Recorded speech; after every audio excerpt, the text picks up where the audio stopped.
여러분, 자, 우리 이렇게 동물들이 사람과 교감하는 이야기들을 같이 나눴습니다. 오늘 말씀이 관련이 있습니다. 마지막 때 그날에는 사자와 어린 양이 같이 뛰는 아이가 독사의 물에 손을 얹고도 해를 등하지 않을 거라는 그러한 아주 유명한 이사야 말씀인데 이런 말씀이 나오게 된 배경이 있습니다. 오늘 본문 말씀 보니까 이새의 줄기에서 한 싹이 날 거다라고 이사야서 11장 1절에 이야기합니다. 여러분, 이새의 줄기에서 한 싹은 누굴 이야기할까요?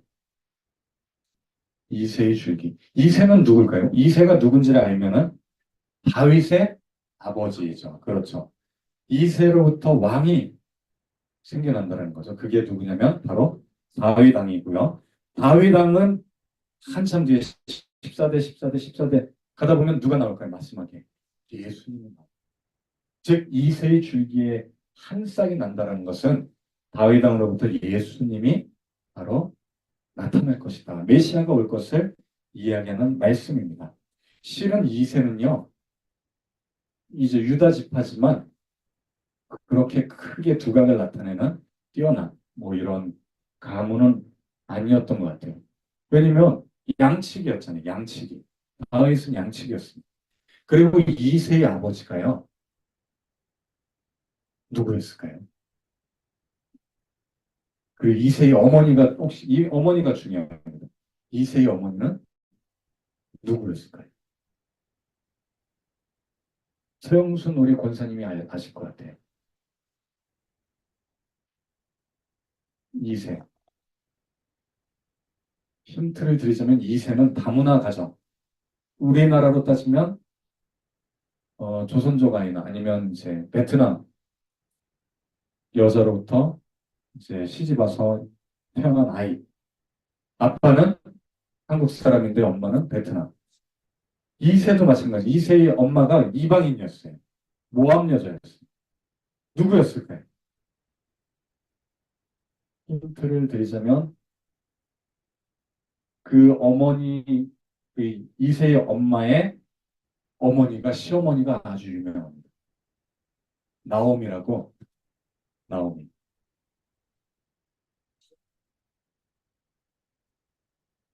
보아스로부터, 보아스. 이세의 이제 어머니가 바로 룻입니다. 룻, 룻. 룻의 남편이 누구였다고요? 보아스, 보아스.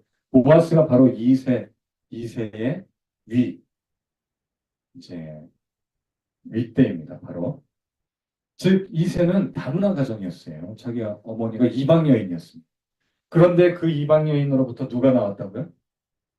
예수님이 태어나십니다. 예수님은 바로 열방의 구원자이면서 이방 여인으로부터 태어난 그러한 또 왕이십니다. 보아스는 룻에게서 오벳을 낳고 오벳은 이세를 낳고 이세는 다윗을 낳았으니까 이세의 할아버지네요. 보아스가. 할머니가 모압 여인 룻이었습니다. 자, 그런데 그 메시아가요, 무엇이 가득했냐면, 여호와의 영이 가득했다. 무슨 영이 있냐면, 지혜와 총명의 영이 있다라고 되어 있어요. 여러분, 예수님은 지혜가 있었죠.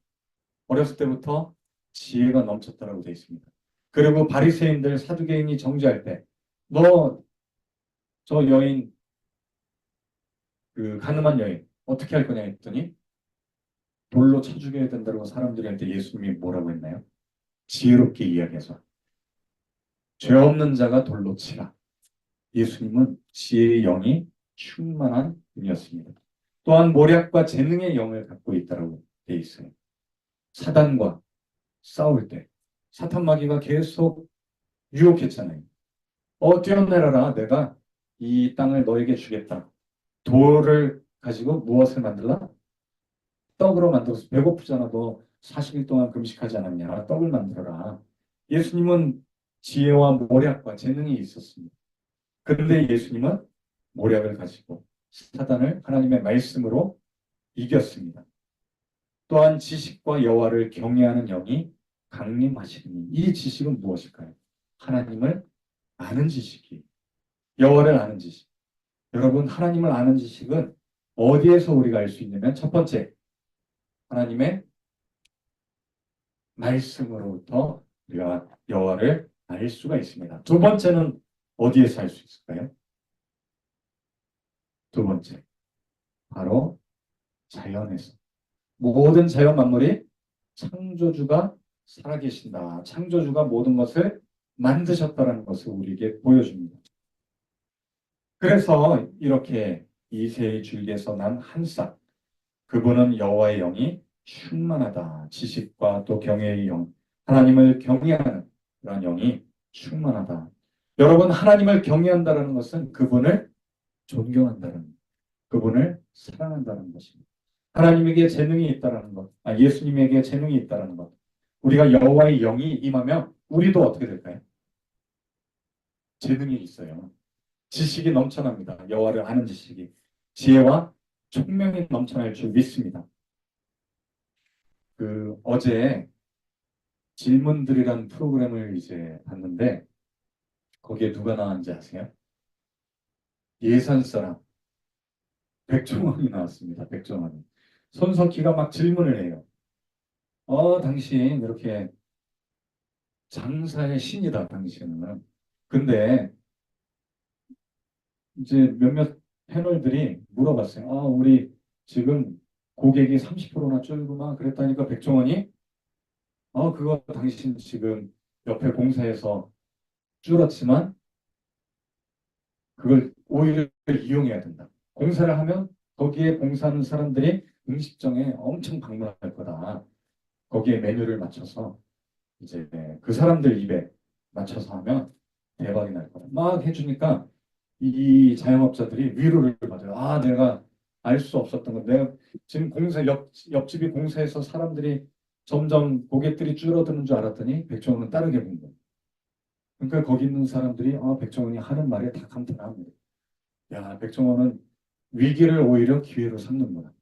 거기 이제 손석희가 막 질문하면서 정말 지혜가 넘친다. 대단하다. 근데 이 사람들이 불만들도 많을 거다. 이렇게 장사를 하다 보면 우리 체인점이 많아지면 그 체인점 가맹점 주들이 지금 뭐 백종원하고 싸우고 있잖아요. 몇몇 사람들이. 이렇게 커지면 싸움도 많아지고 이거 줄여야 되는 거 아니냐 했더니 백종원이 뭐라고 했냐면 그렇게 줄일 거면 내가 가게 하나만 했지 뭐하러 이렇게 늘렸겠냐. 나는 많은 사람들이 함께 돈 버는 게 나는 즐겁다. 재밌다. 그래서 혹시 이런 어려움들이 있으면 문제점들 분명히 있다면 내가 그것들도 해결하면서 나는 배우고 또 그 배우면서 나는 즐거움을 얻는다. 딱 그 얘기하니까 사람들이 백종원이 지혜가 있구나. 이 사람이 정말 지혜롭구나. 그걸 깨달았어요. 근데 백종원이 이제 딱 마지막에 이렇게 이야기합니다. 나는 이런 모든 일들이 재미있어서 한다. 내가 이렇게 일을 하고 하다 보면 장사를 하다 보면 사람들이 맛있게 먹는 게 너무 좋다. 즐겁다. 재밌다. 그리고 체인점을 늘리면서 잘 되면 너무나 즐겁다. 이게 재미없으면 나는 못한다. 재미가 있기 때문에 나는 75세까지나 하고 싶다. 방송도 뭐 엄청 많이 하잖아요. 딱 그 얘기를 들으면서 이게 내가 정말 즐거워하고 재미가 있어서 하는 사람은 그 어떤 사람도 이길 수 없다라는 그 예전에 한자 사자성어도 있잖아요. 즐겁다라는 것은 내가 즐기고 있다는 것. 예수님도 마찬가지예요. 하나님을 경외하고 하나님을 존경한다는 건요. 내가 하나님을 신뢰하고 있다는 건 내가 즐기고 있다는 것. 억지로 하는 게 아니라는 것. 예수님은 지금 즐거워하고 있는 거예요. 여호와를 경외하는 것이 너에게 힘이니라. 여호와를 기뻐하라. 여호와를 기뻐한다는 것은 즐거워한다는 것. 하나님을 영이 임하면요. 우리에게 지혜가 임하지만 실은 즐거움이 임합니다. 기쁨이 넘칩니다. 여호와를 기뻐하라. 너에게 힘이 됩니다. 주의 영은 기쁨의 영이 되는 줄 믿습니다. 그때 여호와를 경외할 수밖에 없어요. 어떤 사람은 강제로 막 경배하게 하고 막 숭배하게 하고 강제로 총칼로 막 들이대고 누군가요? 대표적인 사람이 김일성, 김정일, 푸틴, 뭐 시진핑 이런 사람들은요 강제로 해요. 강제로 나를 좀 존경해, 나를 경배해. 근데 사람들이 나중에 어떻게 되나요? 막 데모 일으키고 막 쿠데타 일으키고 결국 망하게 될 것입니다. 그런데 어떤 사람은 말하지 않아도 그 사람을 존경해요. 존중해요. 누구일까요? 대표적인 그런 사람이 많죠. 저는 이제 오바마 대통령 같은 사람은 사람들이 존경하는 겁니다. 그 사람의 겸손함 때문에. 그리고 예전에 김구 선생님이나 또 누가 있나요? 그 마틴 루터 킹이라고 흑인 해방, 노예 해방 시키려고 막 연설했던 목사님 있잖아요. 그렇죠? I have a dream. 나에게는 꿈이 있습니다. 라고 아주 유명한 연설을 하잖아요. 그때 연설의 말씀이 바로 이 이사야서 11장 말씀. 그때는 어린 양과 사자가 함께 뛰놀듯이 우리가 다 같이 함께 뛰노는 흑인이나 백인이나 황인종이나 다 같이 뛰어노는 세상이 올 것입니다라고 말씀을 가지고 연설했는데 모든 백인 사람들조차도 흑인들도 다 존경합니다. 여러분 존경은 기뻐할 때 정말로 즐거워할 때 나타나는 줄 믿습니다. 그분은 공의로 심판하고 성실로 일하시는 줄 믿습니다. 두 번째는 여호와를 아는 지식이 충만하게 될 거다. 오늘 본문 말씀 어린 양과 사자가 뛰논다라고 되어 있고요. 여호와를 아는 지식, 그때는 여호와를 아는 지식이 충만하게 될 것이다. 할렐루야. 여호와를 아는 지식이 충만하게 될 것이다. 근데 왜 갑자기 여호와를 아는 지식이 충만할까요? 여러분, 어린 양과 사자가 뛰논다라는 것은 두 가지 의미를 우리가 생각해 볼 수가 있습니다. 첫 번째는 비유로 이야기하신 거예요. 지금 어린 양과 이리, 표범과 염소, 송아지와 사자, 뭔가 힘 있는 놈과 약한 동물, 힘 있는 세력과 약한 세력을 계속 대비하고 있어요. 지금 약한 세력은 누구를 이야기할까요? 이스라엘, 유다를 이야기하고 있어요. 유다를 압제했던 나라들이 어떤 나라예요? 힌트를 드리자면 이 왕은 4살의 왕이 됐어요. 갓 4살. 느브, 느브 4살이 아니라 느브 갓 4살. 느브 갓 4살. 어느 나라 왕이었다고요? 바벨론, 그렇죠. 이 왕은 태어나자마자 왕이 된 누굴까요? 바로 왕. 태어나자마자 바로 왕이 된 사람. 애굽 왕. 이집트에 압제에 있었어요, 이스라엘이. 또 바벨론에 압제에 있었습니다. 또 아수르에 압제에 있었잖아요. 그러니까 이 힘 있는 세력은 바로 이런 이방 나라들입니다. 그러면 양, 송아지, 염소, 어린아이, 이건 누굴까요? 바로 이스라엘이에요. 자, 근데 아까 두 가지 의미를 갖고 있겠죠?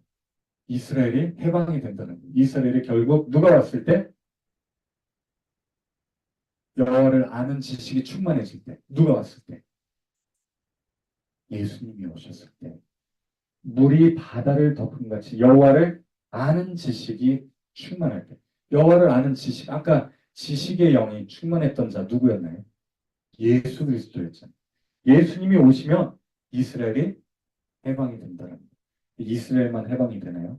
모든 열방이 죽게 돌아온다라는 말씀이 있잖아요. 이스라엘만 구원받는 게 아니라 누구까지? 이방인, 우리도 구원받게 될 줄 믿습니다. 이때는 예수님이 올 때고요. 하나 더, 마지막 때, 재림하실 때. 예수님이 재림할 때는 보니까 모든 에덴 동산의 그 질서가 회복이 될 줄 믿습니다. 어린 양이 뛰놀아요. 송아지와 사자와 표범과 이리가 더 이상 해가 없어요. 더 이상 슬픔도 죽음도 해도 없는 때가 언제일까요? 예수님이 다시 오실 때. 그때는 영원한 생명이 있잖아요. 더 이상 죽음이 없습니다. 더 이상 슬픔이 없습니다. 더 이상 우리 가족과 헤어지는 슬픔이 없습니다. 더 이상 남편이 죽거나 내 부모님이 또는 내 형제가 자녀가 죽는 일이 더 이상 없습니다. 왜? 그때는 상함도 해도 없고 오직 새 생명나무로 영원한 생명이 있기 때문입니다. 이때가 언제라고요? 여호와를 아는 지식이 온 땅에 가득하게 될 때, 이세의 싹이 열방이 구원을 받게 될 때, 메시아가 다시 오실 때인 줄 믿습니다. 그때는 얘가 누구예요? 돼지랑 호랑이가 같이 살게 될 거예요. 돼지랑 호랑이가 같이 살게 되고요. 네. 그리고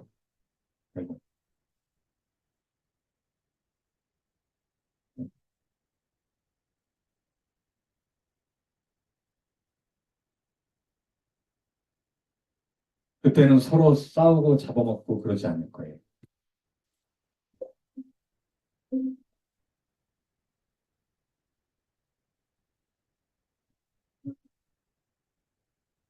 이게 이제 형제 같은 찐 이야기라고 하는데 2001년도에 미국에 마약 단속이 딱 급습했는데 한 지하실에서 동물 3마리가 구출됐어요. 마약을 하는 사람들이 동물들을 막 잡아다가 뭐 팔고 그랬나 봐요. 새끼 호랑이, 새끼 곰, 새끼 사자. 실은 얘네들 맨날 싸워요. 만나면 무조건 싸우는 동물이거든요.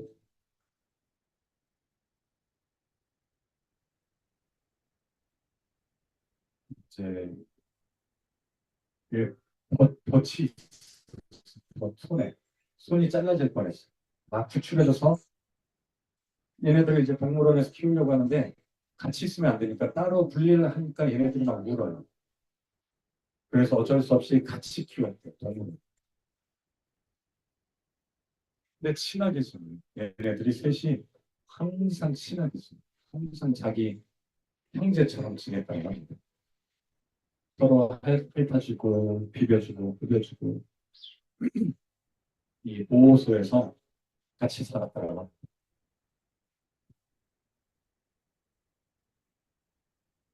셋이 맨날 이렇게 같이 친하게 지내. 원래는 싸우거든. 곰이랑 사자는요, 싸워 죽여야 돼, 서로. 근데 이렇게 뽀뽀해. 뽀뽀하고 같이 살았다고. 서로 같이 살 수가 없는데, 새끼 때부터 같이 실현을 당했잖아요. 학대당하고. 그 고난이 얘네들에게는 서로 결속력을 주었다라고 합니다. 신나게 지고 서로 절대로 떨어지지 않았다라고. 15년 동안 같이 살았대. 그러다가 사자가 먼저 암으로 죽었어. 암에 걸렸어, 사자가. 암으로 사자가 먼저 죽습니다.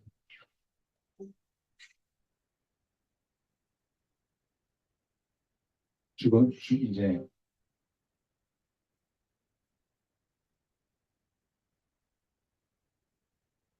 죽었어. 사자가 먼저 죽었고, 똑같이 생긴 돌 인형을 만들어줬어. 그랬더니 계속 거기에 핥아주고, 비비고, 그 친구라고 생각하고 얘가 계속 이제 어루만지고 그림을 달랬다고 합니다.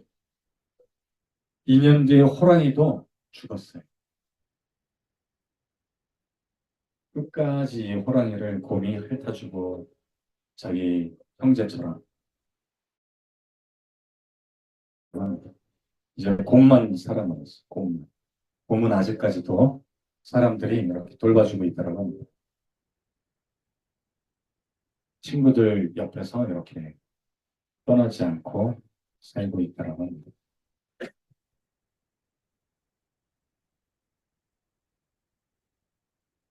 신기하죠? 이 동물들, 원래는 얘네들은 맨날 싸우고 서로 잡아 죽이고 찢어 죽이는 사이거든요.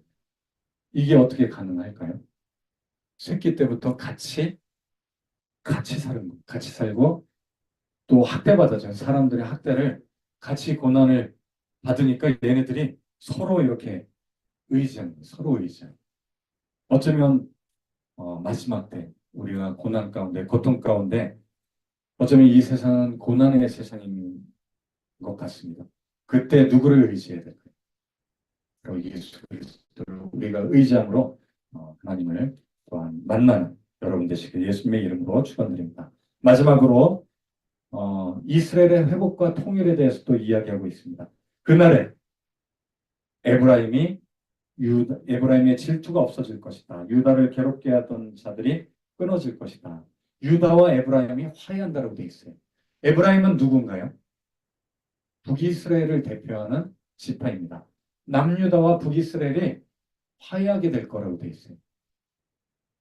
북이스라엘과 남유다가 화해한 적은 실은 없어요. 그게 언제일까요? 마지막 때라. 마지막 때. 우리나라, 북한과 남한이 서로 화해하고 통일될 줄 믿습니다. 그리고 남은 자들이 돌아오게 될 줄로 믿습니다.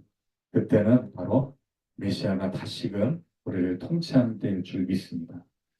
할렐루야. 오늘 말씀 생각하면서 우리가 그때 마지막 때 어린 양과 또 사자가 함께 뛰는 그리고 더 이상 고통과 슬픔이 없는 그 나라를 우리가 기대하는 마음으로 같이 이 시간 또 주여 삼창하시고 기도하는 시간 갖도록 하겠습니다. 주여 사랑의 하나님 감사합니다. 또 감사의 준비한 예물 드립니다. 영원한 생명으로 허락해 주시고 또 저희들 물이 바다를 덮은 같이 여호와를 아는 지식이 온 땅에 가득하기를 또 부흥이 있게 하여 주시옵소서. 이스라엘이 또 팔레스타인과 또 아랍과 화해할 수 있도록 도와주시고 또 북한과 남한이 서로 화해하고 통일될 수 있도록 평화적으로 통일될 수 있도록 주님 도와주시옵소서. 이방인과 또 유대인들이 또 서로 하나가 되고 예수 그리스도를 믿는 그 믿음으로 하나 될 수 있도록 주님 축복하여 주시옵소서. 마지막 때 우리 소명교회가 귀한 하나님의 통로로 도구로 사용될 수 있도록 축복하여 주시옵소서. 우리 소명교회 식구들 한 사람 한 사람 눈동자 같이 보아여 주시고 건강 책임져 주시옵시며 날마다 주님 주의 복의 복을 누릴 수 있도록 축복하여 주시옵소서. 감사드리는 모든 말씀 우리 주 예수 그리스도 이름으로 기도 올려옵나이다. 아멘. As little children, we would dream of Christmas morn and all the gifts and toys we knew we'd find, but we never realized a baby born one blessed night gave us the greatest gift